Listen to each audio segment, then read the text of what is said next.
कहानी की शुरुआत नोआ नाम की एक खूबसूरत लड़की को देखते हुए होती है, जिसके पेरेंट्स की कुछ टाइम पहले ही कार एक्सीडेंट में डेथ हो गई थी। नोआ बिल्कुल अकेली रहती है। उसका इस दुनिया में कोई भी नहीं सिवाय उसकी दोस्त मॉली के। काफी टाइम अकेले रहने की वजह से नोआ अब परेशान हो चुकी है। अकेलापन अंदर ही अंदर उसे खाए जा रहा है। इसीलिए वो मॉली के कहने पर ऑनलाइन डेटिंग ऐप से अपने लिए कोई लड़का तलाश करने लगती है। आज भी नोआ डेटिंग ऐप पर एक लड़के से बात करती है और थोड़ी सी अंडरस्टैंडिंग के बाद दोनों एक दूसरे से मिलने का फैसला करते हैं, ताकि दोनों एक दूसरे को और ज्यादा जान सकें। लड़का थोड़ा सा लेट था, इसीलिए नोआ कॉल पर मॉली को उस लड़के के बारे में बताने लगती है, जो सुनकर मॉली को भी काफी खुशी होती है। थोड़ी देर बाद दोनों होटल में मिलते हैं। तब वो लड़का अपना नाम जॉन बताता है। जॉन दिखने में तो अच्छा है, लेकिन उसकी बातें और बिहेवियर नोआ को बहुत अजीब महसूस होती हैं। खाना भी वो गंदे तरीके से खा रहा था, यहाँ तक कि उसका स्कार्फ खाने के ऊपर लगता रहता है, जो देखकर नोआ काफी डिस्टर्ब होती है। हैरानी वाली बात तो ये हुई कि खाने का बिल भी नोआ को ही पे करना पड़ता है। बाहर आकर जॉन नोआ के पास आने की कोशिश करता है।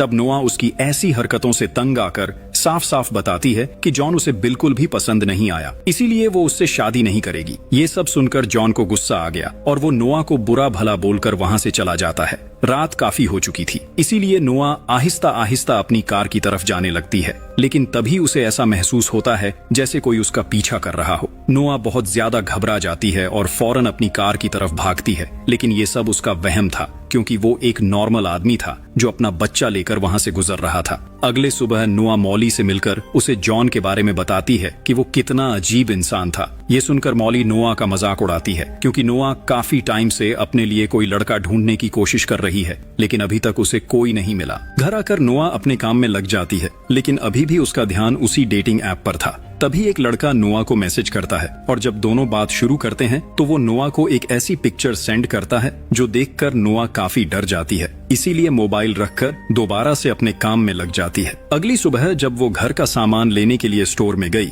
तब उसने नोटिस किया कि स्टोर में सभी लोग उसे काफी अजीब नजरों से देख रहे हैं, लेकिन नोआ इस बात पर ज्यादा ध्यान नहीं देती और एक जगह रुककर सब्जी लेने लगती है। तभी उसकी मुलाकात स्टीव नाम के एक आदमी से हुई, जिसकी आदत नोआ को काफी अच्छी लगती है और पहली ही नजर में वो नोआ को पसंद भी आ जाता है। स्टीव भी सिंगल है, इसीलिए बातचीत के दौरान दोनों अच्छे दोस्त बन जाते हैं। स्टीव नोआ से उसका नंबर मांगता है, तब नोआ बिना सोचे समझे ही उसे अपना पर्सनल नंबर दे देती है। अगले दिन नोआ दोबारा मॉली से मिलकर उसे स्टीव के बारे में बताती है, साथ ही ये भी कि उन दोनों ने एक दूसरे के साथ नंबर भी एक्सचेंज किया है। इस बात पर मॉली नोआ से नाराज होती है कि उसे ऐसे ही किसी अनजान इंसान पर भरोसा नहीं करना चाहिए था, लेकिन नोआ मॉली को यकीन दिलाती है कि स्टीव एक अच्छा इंसान है, उसे एक मौका जरूर देना चाहिए और शायद ये मौका ही नोआ की जिंदगी का सबसे बुरा फैसला साबित होने वाला है। घर जाते हुए स्टीव नोआ को मैसेज करता है, जो उसे रात को एक क्लब में आने के लिए इनवाइट कर रहा था। ये देखकर नोआ अंदर ही अंदर खुश होती है कि स्टीव उसमें इंटरेस्ट ले रहा है।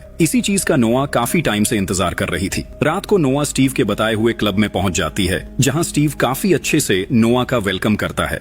क्लब का मैनेजर पॉल भी नोआ को अच्छे से जानता है, क्योंकि वो उसका एक्स बॉयफ्रेंड रह चुका है। अब स्टीव और नोआ के बीच काफी सारी बातें होती हैं। तब नोआ को पता चलता है कि स्टीव एक सर्जन है और वो भी नोआ की तरह बिल्कुल अकेला है। उसके भी मॉम डैड की डेथ हो चुकी है। थोड़ी देर बाद नोआ स्टीव से उसके सोशल मीडिया के बारे में पूछती है, जिस पर स्टीव जवाब देता है कि वो कोई भी सोशल मीडिया यूज नहीं करता, क्योंकि उसे अपने काम से टाइम ही नहीं मिलता। क्लब में दोनों एक साथ काफी टाइम गुजारते हैं और बहुत ज्यादा ड्रिंक कर लेते हैं, इसीलिए नोआ स्टीव को अपने घर ले आती है और आज रात दोनों एक साथ ही गुजारते हैं। अगली सुबह नोआ की आंख खुली तो स्टीव अभी भी सो रहा था, इसीलिए वो अपने मोबाइल में स्टीव की एक पिक्चर ले लेती है, क्योंकि कहीं न कहीं वो उसे पसंद करने लगी थी। नहाते हुए नोआ स्टीव की पिक्चर मॉली को भी सेंड करती है और बताती है कि स्टीव काफी अच्छा इंसान है। कल रात वो दोनों एक साथ ही थे और दोनों ने एक साथ काफी अच्छा टाइम गुजारा। मॉली नोआ से स्टीव का इंस्टाग्राम मांगती है, ताकि वो भी देखे कि स्टीव कैसा इंसान है, लेकिन नोआ बताती है कि स्टीव कोई भी सोशल मीडिया यूज नहीं करता और ना ही उसकी इंस्टाग्राम की कोई आईडी है, जो सुनकर मॉली को स्टीव पर थोड़ा सा शक होता है, क्योंकि आज तक तो हर कोई सोशल मीडिया यूज करता है, लेकिन स्टीव नहीं।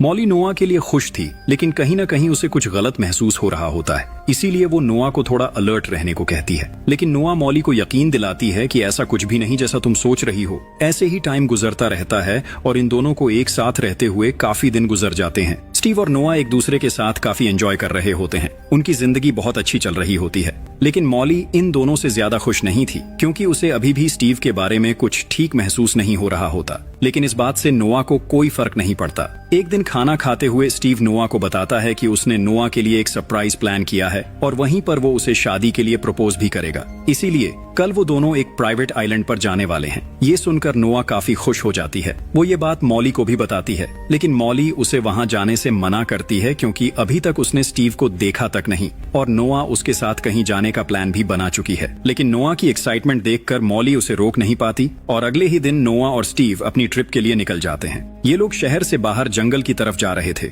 इसीलिए नोआ साथ साथ मॉली को इन्फॉर्म करने की कोशिश करती है, लेकिन मैसेजेस सेंड नहीं हो पाते क्योंकि वहां मोबाइल के सिग्नल्स नहीं आ रहे थे। रात को ये लोग स्टीव के घर रुकते हैं, जो जंगल के बीचों बीच एक सुनसान जगह पर बना हुआ था। अंदर जाकर नोआ नोटिस करती है कि उस घर की दीवारों पर काफी अजीब सी पिक्चर्स लगी हुई हैं। लेकिन इससे पहले कि नोआ स्टीव से उन पिक्चर्स के बारे में पूछती, स्टीव नोआ को अपनी तरफ बुला लेता है और दोनों एक साथ ड्रिंक करने लगते हैं। स्टीव बताता है कि ये ड्रिंक स्पेशल इंग्रेडिएंट्स से बनाई गई है, इसीलिए नोआ को काफी पसंद आएगी और वाकई नोआ को उसका टेस्ट पसंद भी आता है। ड्रिंक करते हुए नोआ को चक्कर आना शुरू हो जाते हैं और उसकी आंखें बंद होने लगती हैं और अचानक ही नोआ बेहोश होकर नीचे गिर जाती है। असल में स्टीव ने नोआ की ड्रिंक में बेहोशी वाली मेडिसिन मिला दी थी, यानी अब तक जो कुछ भी हो रहा था वो सब स्टीव का प्री प्लान था। मॉली की बात बिल्कुल सही थी कि नोआ को किसी अनजान इंसान पर भरोसा नहीं करना चाहिए था, लेकिन अब तक काफी देर हो चुकी थी। स्टीव बेहोशी की हालत में नोआ के साथ गलत काम करता है और फिर उसे उस प्राइवेट आइलैंड पर ले जाता है जहां पर ये दोनों जाने वाले थे। 2 दिन बाद जब नोआ की आंख खुली तो सामने का माहौल बिल्कुल अलग था। नोआ को कुछ समझ नहीं आ रहा था कि उसके साथ क्या हुआ और वो यहाँ कैसे पहुंची। वो यहाँ से हिल भी नहीं पा रही होती क्योंकि स्टीव ने उसे चेन से बांधा हुआ था। नोआ स्टीव से पूछती है कि आखिर वो ये सब क्यों कर रहा है। तब स्टीव जवाब देता है क्योंकि उसने ऐसा करने दिया। नोआ ने बिना वजह ही एक अनजान इंसान पर यकीन कर लिया, जो कि उसे नहीं करना चाहिए था, लेकिन अब उसकी यहाँ सुनने वाला कोई भी नहीं है। नोआ रो रो कर स्टीव से भीख मांगती है कि वो उसे यहाँ से जाने दे, लेकिन स्टीव नोआ की एक नहीं सुनता और एक बार फिर से नोआ के पास जाने लगता है। थोड़ी देर बाद वो खुद ही नोआ को सारी बात बता देता है कि वो ह्यूमन मीट सेलर है। स्टीव बताता है कि मैं तुम्हें जान से नहीं मारूंगा, लेकिन तुम्हारी बॉडी के अलग अलग हिस्से काटकर इस आइलैंड के लोगों को सेल करूंगा जब तक कि तुम्हारी बॉडी का बहुत सारा हिस्सा खत्म नहीं हो जाता। साथ ही मैं तुम्हारे साथ जबरदस्ती वो काम भी करूंगा जिससे मुझे खुशी मिलेगी। ये बात सुनकर नोआ के पांव तले जमीन ही निकल जाती है। वो बेकाबू होकर स्टीव पर हमला करने की कोशिश करती है, लेकिन बंधा होने की वजह से वो ज्यादा कुछ कर नहीं पाती। इधर मॉली नोआ के लिए परेशान हो रही थी क्योंकि काफी टाइम से नोआ ने उसे मैसेज नहीं किया था। तभी स्टीव नोआ के मोबाइल से नोआ बनकर मॉली को मैसेज करता है और इंटरनेट से एक पिक्चर उठाकर उसे सेंड कर देता है ताकि मॉली को कोई शक ना हो। पिक्चर देखकर मॉली थोड़ा रिलैक्स हो जाती है, ये सोचकर कि नोआ और स्टीव काफी एंजॉय कर रहे हैं। इधर स्टीव के वहां से जाते ही नोआ ऊंची ऊंची आवाज में मदद के लिए चिल्लाने लगती है। तभी उसे पता चलता है कि उसके साथ वाले रूम में भी एक लड़की है जिसे स्टीव ने नोआ की तरह ही यहाँ बांध रखा है। वो लड़की बताती है कि स्टीव ने उसके बॉडी पार्ट्स निकालकर बेचना शुरू कर दिए हैं और साथ ही वो खुद भी ये गोश्त खाना पसंद करता है। असल में दुनिया में बहुत सारे अमीर लोग ऐसे भी हैं जो लड़कियों का गोश्त खाना पसंद करते हैं, यानी वो ह्यूमन कैनिबल्स हैं और स्टीव उन तक वो गोश्त पहुंचाने का काम करता है जिससे उसे बहुत सारे पैसे मिलते हैं। मॉली, जिसे अभी भी नोआ की फिक्र लगी हुई थी,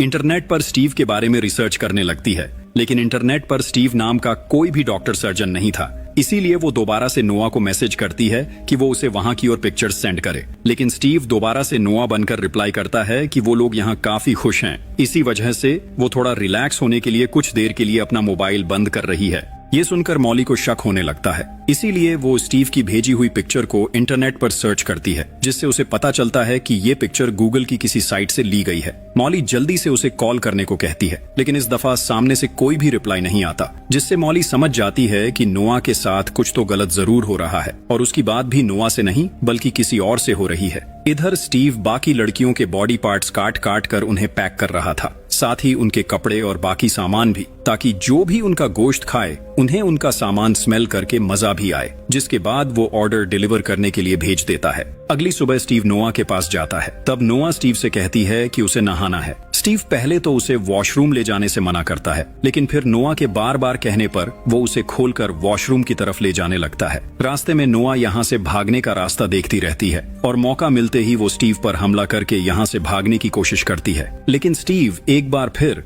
नोआ पर भारी पड़कर उसे बेहोश कर देता है। यहाँ हमें इस बात का पता चलता है कि स्टीव पहले उन लड़कियों को अपना शिकार बनाता है जो उसे ज्यादा तंग करती हैं, जैसे अब नोआ कर रही थी। इसके बाद स्टीव नोआ को एक रूम में ले जाता है जहाँ वो उसे उल्टा लिटाकर उसकी बैक साइड काटने लगता है। नोआ, जो अभी भी बेहोश थी, लेकिन उसे ये महसूस हो रहा था कि स्टीव उसके साथ कुछ गलत कर रहा है। इधर मॉली नोआ का पता लगाने के लिए उसी क्लब में जाती है जहां स्टीव और नोआ पहली दफा मिले थे। मॉली क्लब के मैनेजर पॉल से स्टीव के कार्ड की डिटेल्स पूछती है जिससे स्टीव ने बिल पे किया होगा, लेकिन पॉल क्लब की प्राइवेसी की वजह से उसे स्टीव की डिटेल्स नहीं बताता। लेकिन क्योंकि वो मॉली को पहले से जानता है, इसीलिए मॉली के बार बार कहने पर वो उसे स्टीव की सारी डिटेल्स दे देता है, जिसमें स्टीव का नेम कुछ और ही था। अब मॉली इंटरनेट से स्टीव के असली नाम से उसकी रिसर्च शुरू कर देती है, लेकिन काफी कोशिश के बाद भी उसे स्टीव के बारे में इंफॉर्मेशन नहीं मिलती। लेकिन अच्छी बात ये हुई कि मॉली को स्टीव की वाइफ और उसके 2 बच्चों के बारे में पता चल जाता है, और साथ ही स्टीव का एड्रेस भी। नोआ को जब होश आता है तो बैक साइड कटी होने की वजह से वो बैठ भी नहीं पा रही थी।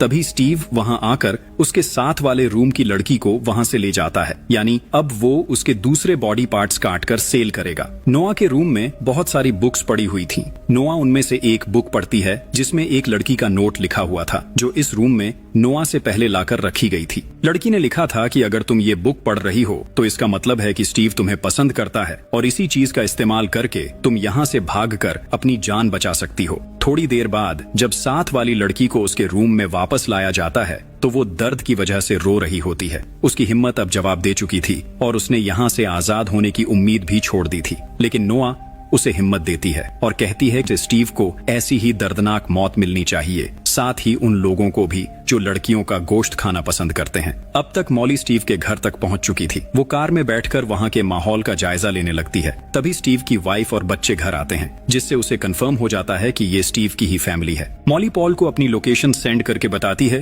कि अगर थोड़ी देर तक वो वापस ना आई तो वो उसका पीछा करते हुए पुलिस को लेकर वहां आ जाए। डोर पर जाकर मॉली स्टीव की वाइफ को बताती है कि उसका हस्बैंड मेरी फ्रेंड नोआ को अपने साथ ले गया है और काफी दिनों से उन दोनों का कोई आता पता नहीं है। स्टीव की वाइफ को यकीन ही नहीं आता कि उसका हस्बैंड ऐसी कोई हरकत कर सकता है, इसीलिए वो मॉली की बातों पर यकीन नहीं करती, लेकिन फिर भी वो उसे घर के अंदर ले जाती है। इधर नोआ स्टीव से पूछती है कि आखिर इंसानी गोश्त का टेस्ट कैसा होता है और वो कौन लोग हैं जिन्हें ये खाना अच्छा लगता है। स्टीव को ये सुनकर काफी अजीब लगता है, लेकिन फिर वो उसे बताता है कि उस गोश्त का टेस्ट कुछ ऐसा है जो किसी और मजेदार चीज का भी नहीं। इसीलिए वो लोग जिनके पास ज्यादा पैसे होते हैं अपने मजे के लिए ऐसा गोश्त खाना पसंद करते हैं। जिसके बाद वो वहाँ से निकलकर अपने घर आ जाता है जहाँ मॉली पहले से मौजूद थी। मॉली स्टीव से नोआ के बारे में पूछती है, लेकिन स्टीव साफ झूठ बोल देता है कि वो किसी नोआ को नहीं जानता। ना उम्मीद होकर मॉली वहाँ से जाने लगती है, लेकिन तभी वो नोआ के फोन पर कॉल करती है और नोआ का फोन स्टीव के पास से ही बजने लगता है। मॉली को पूरा यकीन हो जाता है कि स्टीव नोआ को जानता है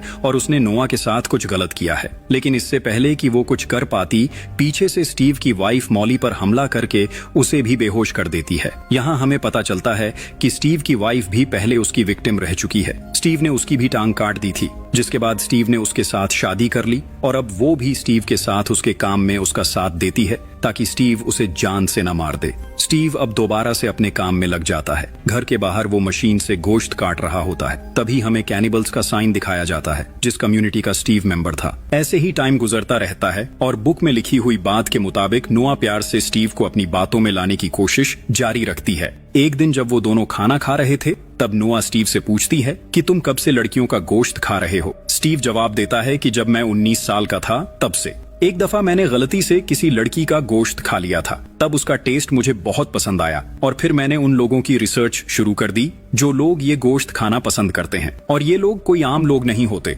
बल्कि दुनिया भर के अमीर तरीन और बड़े बड़े लोग होते हैं जो मुंह मांगे पैसे देते हैं। बातों के दौरान नोआ कुछ चाकू देखती है और दिल ही दिल में स्टीव से बदला लेने का सोचती है, लेकिन फिलहाल वो अपने आप पर काबू रखते हुए कुछ भी नहीं करती। इसके बाद स्टीव नोआ को गोश्त से बनी हुई एक डिश देता है खाने के लिए। नोआ उसे खाना तो नहीं चाहती थी, लेकिन स्टीव को बातों में लाने के लिए उसे खाना पड़ता है। नोआ बताती है कि गोश्त तो ऐसा ही है जैसा तुमने बताया था, इसका टेस्ट बाकी सब चीजों से बिल्कुल अलग है। असल में नोआ ये सब झूठ बोल रही थी। रूम में वापस आकर नोआ बहुत ज्यादा वॉमिट करती है, क्योंकि अभी अभी उसने अपने जैसी एक लड़की का गोश्त खाया था जो वो बिल्कुल भी नहीं खाना चाहती थी। अगले दिन स्टीव दोबारा से नोआ के पास आता है और उसे कपड़े देकर तैयार होने को कहता है, क्योंकि आज रात फिर से वो दोनों एक साथ डिनर करने वाले हैं। नोआ भी यही चाहती थी, क्योंकि वो ये सब कुछ यहाँ से भागने के लिए ही कर रही थी। नोआ स्टीव से झूठ बोलकर नकली स्माइल करती है और फिर तैयार होकर स्टीव के पास चली जाती है। दोनों बैठकर उस लड़की का गोश्त खाते हैं जो नोआ के साथ वाले रूम में कैद थी। खाना खाकर स्टीव नोआ को बहुत सारी लड़कियों के अलग अलग बॉक्स दिखाता है जहां उसने उनका सामान और पिक्चर्स रखी हुई थी, क्योंकि गोश्त के साथ साथ लोग उनकी पर्सनल चीजें भी मांगते हैं ताकि वो लोग लड़कियों की चीजों से उन्हें महसूस भी कर सकें। नोआ स्टीव से पूछती है कि मेरा सामान और कपड़े कहाँ हैं, जिस पर स्टीव जवाब देता है कि फिलहाल वो यहाँ नहीं है क्योंकि मैं अभी तुम्हें मारना नहीं चाहता बल्कि तुमसे फायदा उठाना चाहता हूँ। तभी नोआ की नजर मॉली के मोबाइल के कवर पर जाती है, जिससे नोआ समझ जाती है कि स्टीव ने मॉली को भी अपना शिकार बना लिया है। नोआ अंदर से टूट जाती है, लेकिन फिलहाल वो कुछ कर नहीं सकती। इसके बाद दोनों डांस करते हैं और फिर सोने के लिए स्टीव के रूम में चले जाते हैं। अब जैसे ही स्टीव नोआ के पास आने वाला था, नोआ मौका देखकर स्टीव को काट लेती है और स्टीव दर्द से चिल्लाने लगता है। तभी नोआ चाबी लेकर खुद को आजाद करती है और फौरन मॉली की तरफ भागती है उसे आजाद करने के लिए। स्टीव ने मॉली को बांधा हुआ था, इसीलिए नोआ जल्दी से मॉली का लॉक खोलकर उस लड़की के पास जाती है जो नोआ के पास वाले रूम में थी। उस लड़की की टांग कटी हुई थी, लेकिन नोआ और मॉली किसी तरह उसे सहारा देकर वहां से बाहर जाने लगती है।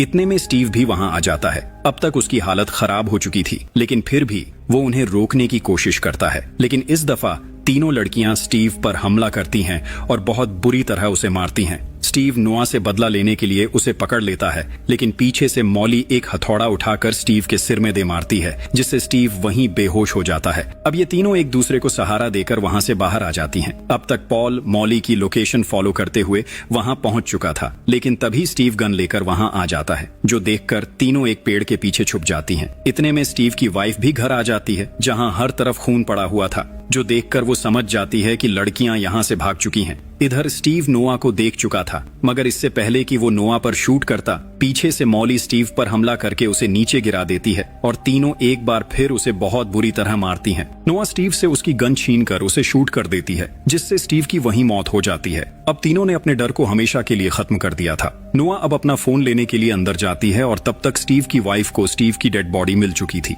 वो अपने गार्ड से कहती है कि वो स्टीव की बॉडी को उठाकर फ्रीजर में रख दे। यहाँ हमें पता चलता है कि इस सब के पीछे स्टीव की वाइफ ही थी, जो जबरदस्ती स्टीव से ये काम करवाती थी और अब वो स्टीव की बॉडी के भी हिस्से काटकर उन्हें सेल कर देगी। तभी नोआ उसके सामने आती है, जिसे देखते ही वो ऐसे रिएक्ट करती है जैसे स्टीव ने उसे कैद करके रखा हुआ था और वो भी उससे जान बचाना चाहती थी। अचानक ही वो नोआ का गला दबाकर उसे मारने की कोशिश करती है, लेकिन तभी नोआ पास पड़ी हुई चाबी उसके गले में घुसाकर वहां से भागने लगती है, लेकिन फिर भी स्टीव की वाइफ उठकर उसे पकड़ लेती है। इतने में मॉली पीछे से आकर उस पर हमला करती है और इतना मारती है कि वो जान से मर जाती है और आखिरकार ये तीनों सुकून का सांस लेती हैं। तभी नोआ के मोबाइल पर उसी डेटिंग ऐप से किसी दूसरे लड़के का मैसेज आता है, लेकिन इस दफा वो ऐसी गलती कभी नहीं करेगी और इसी के साथ ये मूवी यहीं खत्म हो जाती है। ये फिल्म सिर्फ एक हॉरर या थ्रिलर कहानी नहीं थी, बल्कि उन डार्क सीक्रेट्स की झलक थी जो अक्सर पैसे और ताकत के पर्दे के पीछे छुपे होते हैं। हमें नहीं पता कि दुनिया में कितने स्टीव मौजूद हैं, लेकिन इतना जरूर है कि अंधा भरोसा अक्सर इंसान को उन जगहों तक ले जाता है जहां से वापस आना मुश्किल हो जाता है। अगर इस कहानी ने हमें कोई सबक दिया है तो वो ये है कि इंटरनेट की दुनिया में हर रिश्ता वेरीफाई करना जरूरी है, क्योंकि कभी कभी एक गलत फैसला